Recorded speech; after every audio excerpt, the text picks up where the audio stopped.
Είμαι ο Παντελής Κολόκας, υποψήφιος δήμαρχος Ιωαννιτών με το συνδυασμό Γιάννενα Όμορφη Πόλη. Στόχος μας είναι περισσότερες αθλητικές διοργανώσεις που θα προσελκύουν συνεχώς αυξανόμενο αριθμό τουριστών, στηρίζοντας την τοπική οικονομία.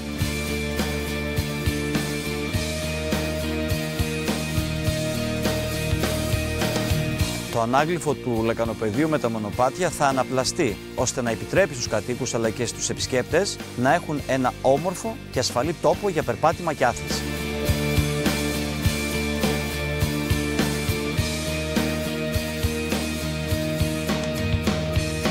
Βοηθήστε μας να κάνουμε όλοι μαζί την πιο όμορφη πόλη στα μάτια και στις καρδιές μας ακόμη πιο όμορφη.